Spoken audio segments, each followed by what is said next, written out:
maatii kiyya akka diigdeettan maatii kee diigaa maatii kee kana godha maatii ana miti kasitti taase ana miti waa'ee kee kan dubbate ana miti dhimma kee keessa kan gale anatti kootu ana gaafadhu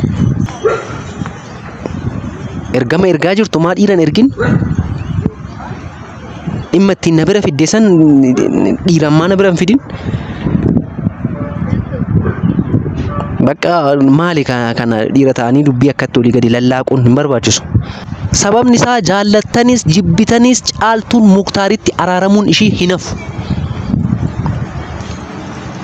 Anaa fi warra koomentii garaagaraa barreessu kana warra nama arrabsu kanatu lafatti hafa malee caaltuu fi Muktaar walitti araaramuun isaanii yoomuu taanan hin hafu. Ashamaa harka fuunee kabajamoo hordoftoota koo akkam nagaa keessanii ani baay'ee nagaa kooti. Xiqqaan guddaan biyya keessa kan jirtan biyya alaa hundumti keessanuu nagaa keessanii ammas ani nagaa kooti boleessi keessan jira har'a fuula gaariidhaan hin dhufne baay'ee dhiifama naa godhaadha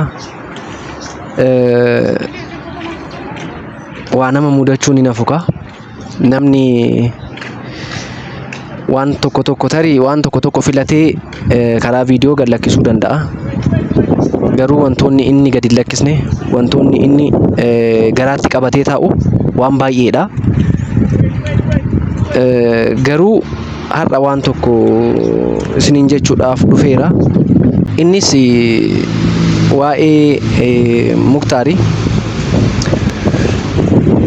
namni karaa baay'eedhaan nagaa nama qabuudhaaf karaa baay'eedhaan nama jeequudhaaf namni baay'ee dhamaatii godha keessattuu karaa koo jechuudha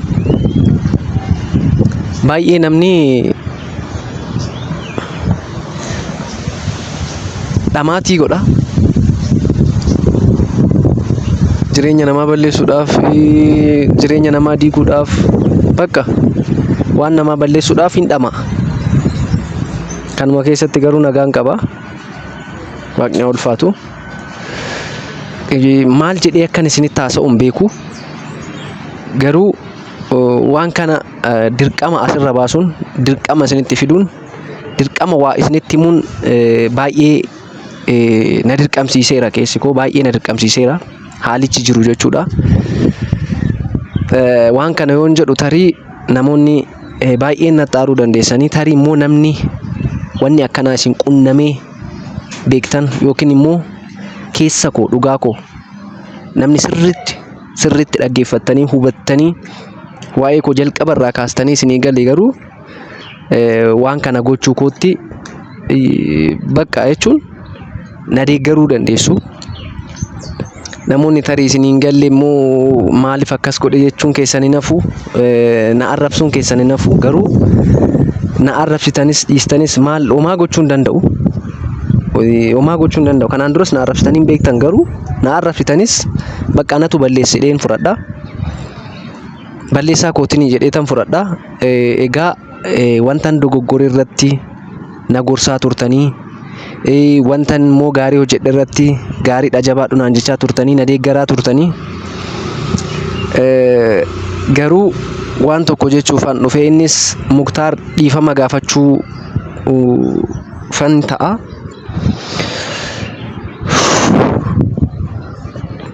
bakka Muktaarin ይቅርታ እጠይቀዋለሁ dhiifama gaafachuun barbaada kanaaf namoonni baay'een immoo akkana xaartan beeka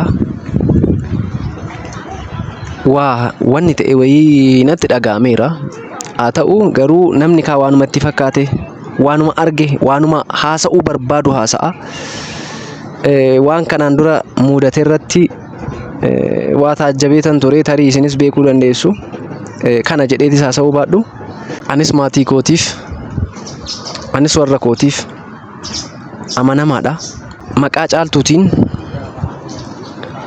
ijaaramuun barbaadu kun immoo waan baay'ee balleessa sababni isaa gaa'ila qabdi maatii qabdi abbaan manaa ishee eeggata daa'imti ishee eeggatti maatiin ishee eeggata karaa caaltuutiin kabajamuun barbaadu tokkoffaa jechuudha karaa caaltuutiin bakka jechuun namni bakka waan akkana gooteef malee ani caaltuudhaaf waa gochuu barbaadee miti.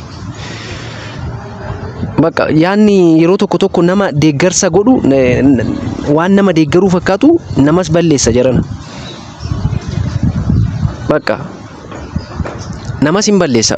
Waan tokko jechuun waan tokko namaanan deeggaraa bakka nama tokko cinaan dhaabbadhaa jettee namni immoo yoo akkasitti deeggarsa sitti baay'ise humna ol si dinqisiifate bakka jechuun baay'ee ulfaataadha. Wanni akkanaa kuni booda namaa hin balleessa. Ani har'a caaltuudhaaf Muktaarin caaluu hin barbaadu.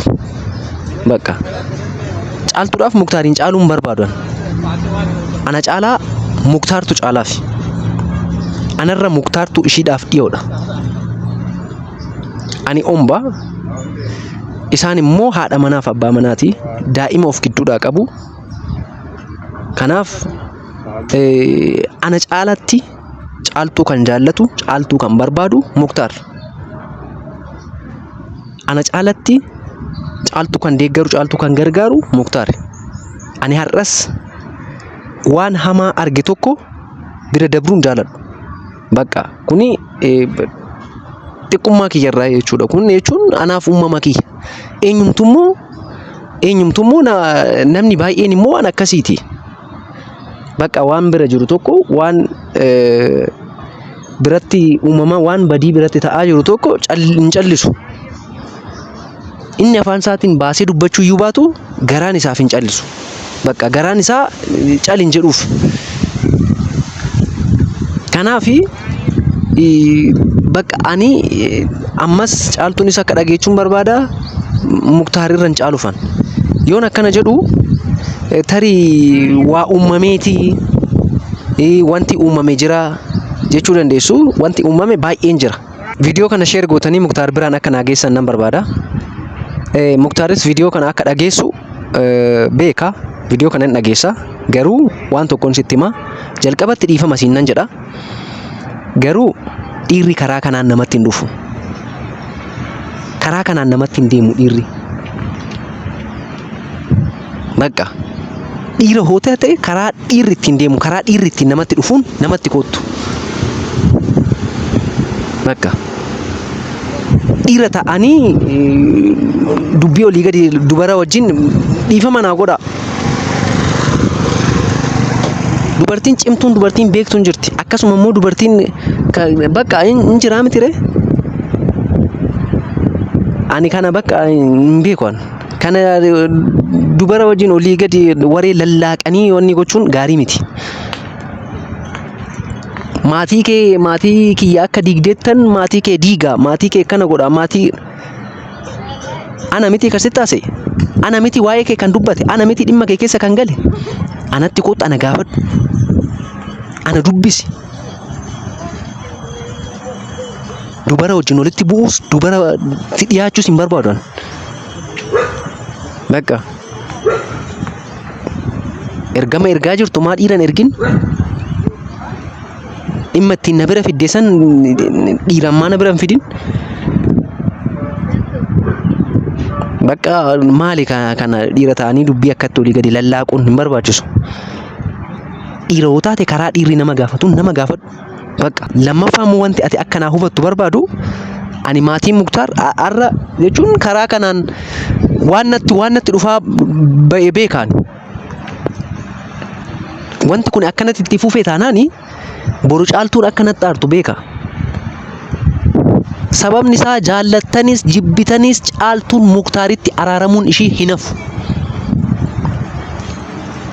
Anaafi warra koomentii garagaraa barreessu kana, warra nama arrabsu kanatu lafatti hafa malee caaltuu fi Muktaar walitti araaramuun isaanii yoomuu taanan hin hafu.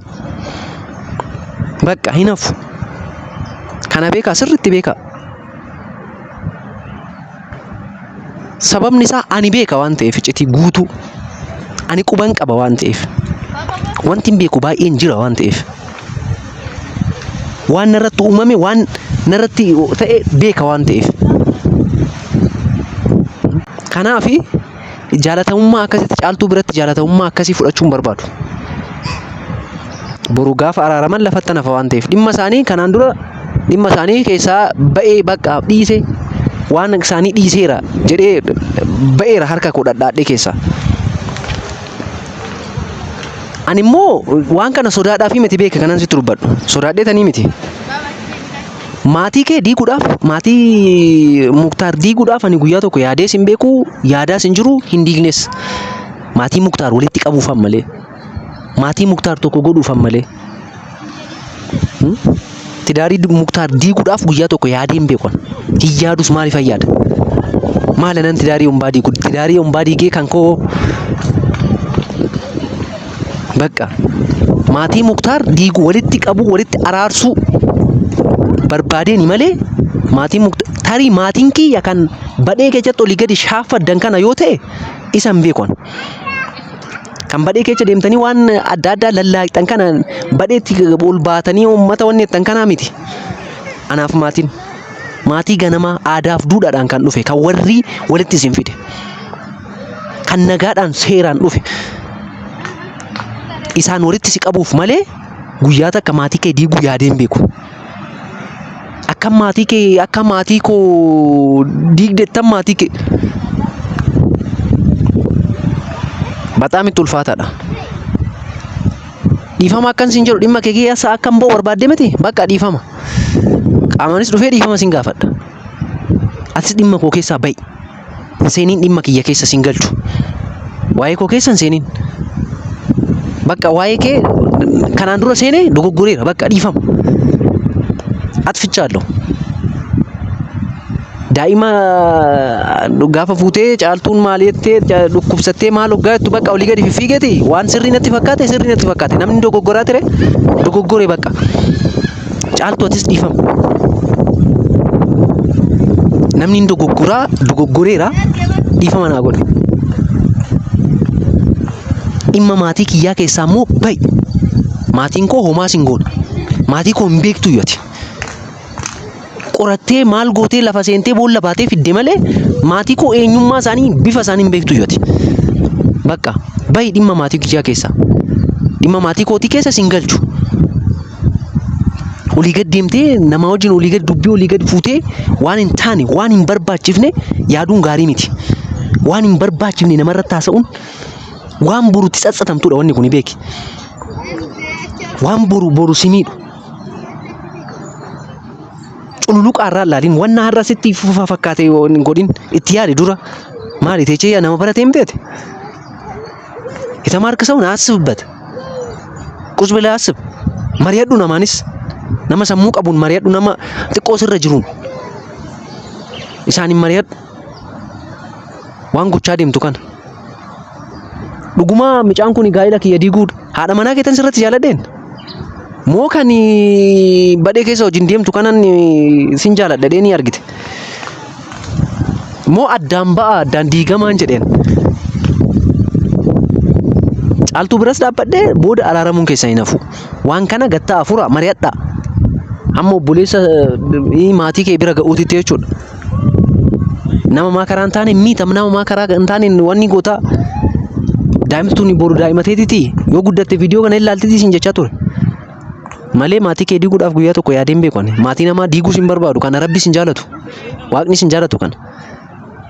Kanaaf itti yaadi hubadhu beeki ani sodaaf miti. Kana caalaa tarkaanfachuu hin danda'u. Maatii kee dhimma maatii kee keessaa ba'eera dhimma maatii kiyyaa keessaa ba'i dhiisi. Maal ati dubbii gottotaatuma baataa yeroo hunda gottotiin bakka jecha lama sadii dubbadheera.